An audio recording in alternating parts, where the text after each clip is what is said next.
bem com vocês? Como que vocês estão? Hoje eu estou com uma imensa alegria porque hoje eu tenho uma convidada mais que especial. Hoje é o primeiro episódio da série Papo de Mãe. E hoje eu estou aqui com a Fabiane Romano.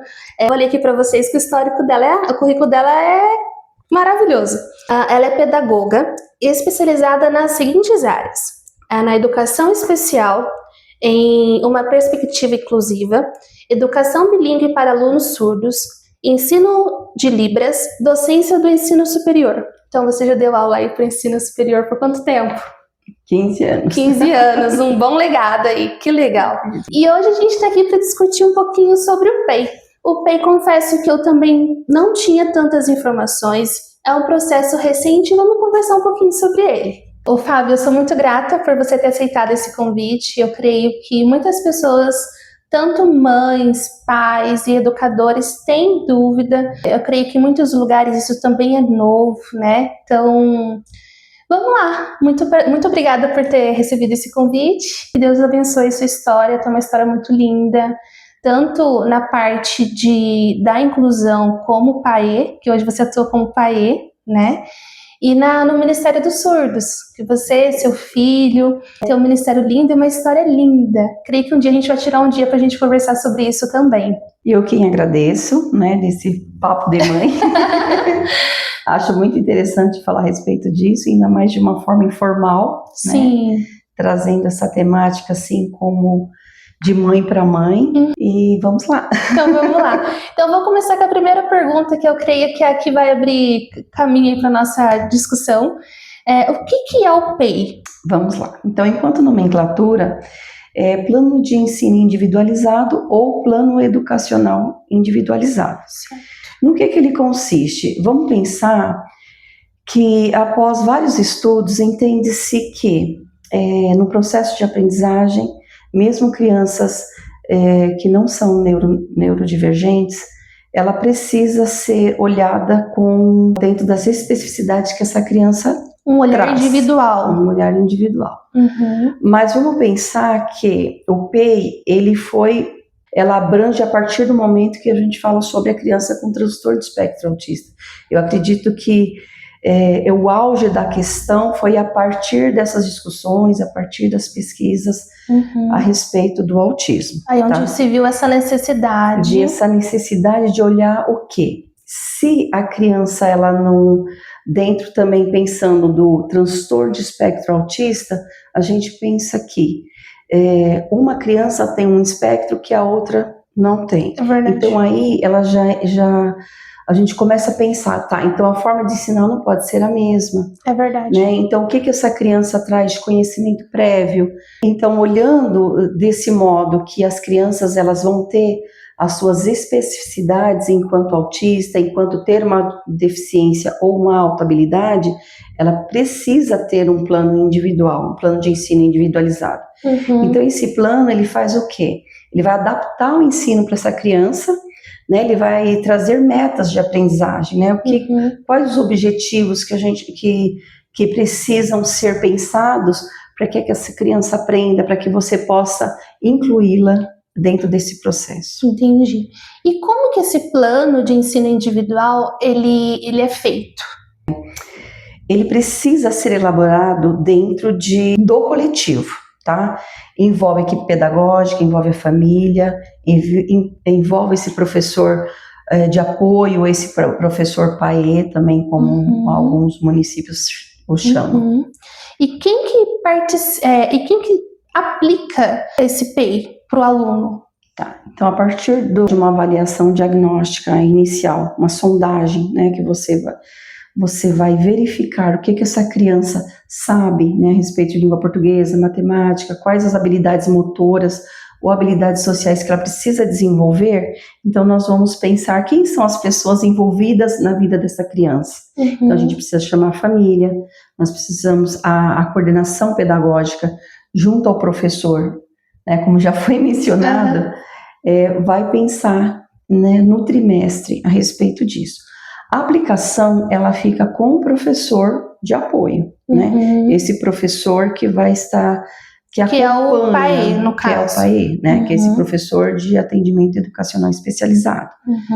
que alguns municípios ainda chamam de professor de apoio. Então, esse professor, ele vai aplicar e vai acompanhar, né, o que está dando certo, o que não está, o que precisa ser replanejado. Então, parando para pensar, a gente começou agora o ano letivo, né, nós estamos em março, mas começou recente, então quando começa o início das aulas, quando a PAE já sabe quem é o aluno, a escola já sabe quem é o aluno, aí no começo do ano já traça um roteiro de como vai ser. E esse planejamento, ele é feito como? Ele é semestral, ou é para o ano todo, é trimestral, como que é? Nós elaboramos dentro de um trimestre. No entanto, a gente tem o plano de aula, né? Então você dentro desse plano maior, você pensa nessa aula que vai ser aplicada amanhã. Né? Então, o que essa criança, dentro das áreas de conhecimento, o que eu pensei na aplicação para amanhã? Nisso, a gente pensa em recursos, estratégias, de como você vai implementar isso. Entendi. Então, o que acontece também? Essa questão de planejamento requer também uma avaliação. O que deu certo para aquela aula? O que não deu? Porque eu vou ter que replanejar, né, junto com a professora regente, e dizer, olha, essa atividade aqui, ela não parecia ser adequada, né, porque, como eu mencionei, é um processo.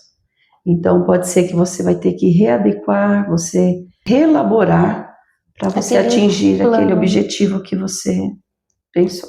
O PEI, ele é indicado para quais alunos? Porque a gente fala ali do autista, né, da criança com autismo, mas ele é apenas para o autista ou não? Ele é abrangente para as outras crianças também? Como que funciona? Eu penso que inicialmente, né, o que trouxe hoje esse assunto à tona que foi a partir da criança com transtorno de espectro autista. Mas existe a lei, né, 13.146 de 2015, que é a Lei Brasileira de Inclusão, que ela fala a respeito do PEI. E nele contempla também crianças com deficiência e crianças com altas habilidades. E eu vou um pouco além, né? Como nós estamos aqui num papo informal, de mãe para mãe, eu digo que é interessante também, não só para as crianças que apresentam um transtorno ou uma deficiência, mas há crianças que ela não tem um laudo, mas você percebe que ela poderia ter um plano pensado para ela, tá? Embora seja um desafio. Eu lembro muito do Daniel, porque o Daniel, acredito que o pessoal sabe que tem TDAH, e só que antes de vir um laudo, a gente teve vários desafios, né? Com atraso na leitura, atraso de juntar as sílabas ali. Até você ajudou nesse processo, foi professora dele de reforço, ajudou muito. E eu lembro o quão difícil era esse plano que faz da aula, que faz um modelo padrão para todos os alunos, né? E o Daniel às vezes sabia, só que às vezes na hora de fazer a prova, na escrita ele não sabia nada. Se fizesse uma prova oral com ele, ele já conseguia ter uma resposta. Então, é de se pensar não apenas com o autista ou com as crianças neurodivergentes, que o plano individual tem que ser exercido, porque nem todo mundo compreende da mesma forma. E eu lembro que eu cheguei até a comentar uma vez que era necessário, de repente, fazer uma prova oral, dar mais tempo, ou separar ele das outras crianças para aplicar uma prova. O que você me diz sobre isso? Será que eu tô certa no meu modo de pensar?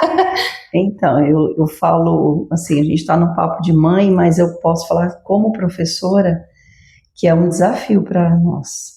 Eu imagino. Atualmente você tem aí de 30, 32, 33 crianças. Meu Deus. Então a gente vive o ideal e o real. O que é o ideal? Qual que é a expectativa? É que cada uma criança fosse pensada sim, dentro das especificidades, dentro da aprendizagem que ela traz. No entanto, assim, eu não vejo como possível individualizar o plano para 30 crianças. São casos isolados que precisam ali de atenção. E aí é onde a gente traz, mesmo nessa parceria com a professora regente, você vê que no momento eu penso que é inviável. Sim, porque até então, que nem você comentou, às vezes é 30, até mais alunos numa sala de aula, né? E Fábio, o PEI, ele é apenas para criança com laudo ou não? Uma criança que não tem laudo nenhum, tem diagnóstico nenhum, mas se observa uma necessidade de um planejamento de ensino individual é aplicado para essa criança ou não, ou apenas para quem tem um laudo? Eu vou dizer a partir da realidade que eu trabalho, tá? Que são crianças que apresentam sim um laudo, que até porque, como nós já conversamos aqui, existe uma legislação que garante esse direito, não sendo o PEI sendo opcional. Mas sim obrigatório em lei. Ele é obrigatório, então ele é exigido um laudo. Sabe, vamos lá, eu vou para a penúltima pergunta. O que pode ser melhorado, né, nesse planejamento desse ensino individualizado? Porque, igual você comentou, é recente, né? Acredito que está em processo de construção, e tudo que está em construção tem coisas a serem, às vezes, mudadas, ajustadas. O que você acha que pode ser melhorado aí nesse processo de construção desse plano de ensino? Essa é uma opinião, não é uma opinião individual, né? Mas conversando com os pares, nós sentimos a necessidade de ter tempo de planejamento. Porque o PEI, como já foi mencionado, ele é uma construção coletiva e a implementação dele requer além de uma folha de atividade. Você precisa elaborar um jogo, você precisa fazer pesquisas mais profundas em determinados assuntos. Seria necessário ter esse tempo de planejamento. De repente, uma hora de tempo atividade. para executar essas estratégias de ensino, né, para que você consiga garantir aqueles objetivos que foram traçados lá. Porque diferente do que, não sei como que os pais pensam, né, mas eu tenho uma ótima paê, graças a Deus, sempre tive ótimas paê com o Pedro. E a paê atual do Pedro, ela cria cada atividade que não é só dar uma folhinha, não. Ela cria jogos, ela cria quebra-cabeça. Então, assim, não é só mais uma atividade. Vou ali imprimir uma folha. Não, dá pra ver que é tudo muito traçado, muito bem planejado. Eu lembro que nos últimos 2 anos, todas fizeram isso. Agora que eu tô... Todas.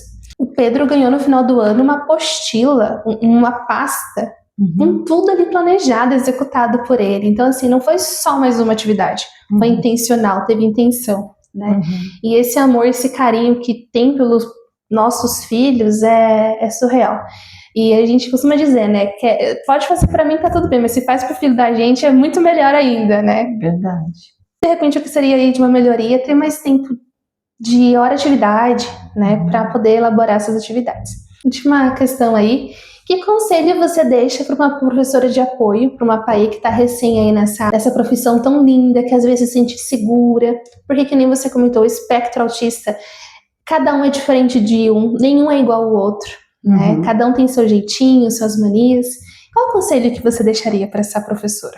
A conversa, né? A conversa com outros colegas, pedir orientação, pesquisar. Hoje a gente tem aí uma ampla oportunidade de pesquisa, de fazer trocas, né, com os professores. Sim. Não existe uma receita, né? Então você sabe que é uma questão muito individual, uma criança para outra. Mas a minha orientação principal é pensar assim, trocar ideias com os colegas. Conversar, né, ter essa troca. O que já foi feito que deu certo, o que dá para, a partir de uma ideia, adaptar para o meu aluno. Porque eu fico pensando assim, meu trabalho como podóloga, nenhum pé é igual ao outro.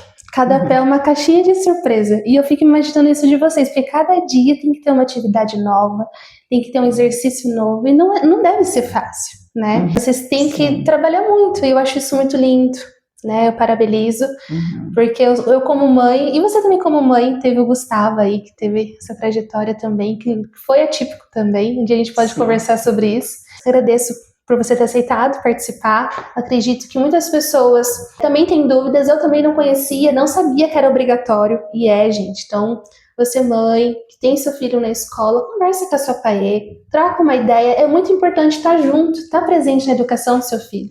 Lembrando que o seu filho, ele é diferente das outras pessoas, né? É diferente, então tem que ter um olhar individualizado, que nem eu comentei esses dias com a Vanessa lá na igreja, que ela vai estar no próximo vídeo, e que o Pedro, ele é muito literal, e lá na igreja ele tinha dificuldade, ele tem ainda, né, de ver Deus como real, e a criança tem que ser salva, né? Então como que a gente vai levar esse ensino dentro da igreja para essa criança? Então é de se pensar, mas é isso. Cadê? Fala alguma coisa? Essa última fala minha me despertou uma questão agora, tá? Então, assim, por ser um primeiro episódio, a gente não conseguiu, assim, esgotar o assunto. Eu acho que a partir dessa conversa surgirão muitas outras, como que acabou de surgir, de pensar também no plano de ensino individualizado na igreja. Né, que pode ser cenas dos próximos. Fica o convite. Mas é isso, pessoal. Espero que você tenha gostado. Se você gostou, se inscreva no canal, deixa seu like. E se tem alguma pergunta, deixa nos comentários. Vou ter o maior prazer em responder. E se eu não souber, eu busco ajuda. Então é isso. Tchau.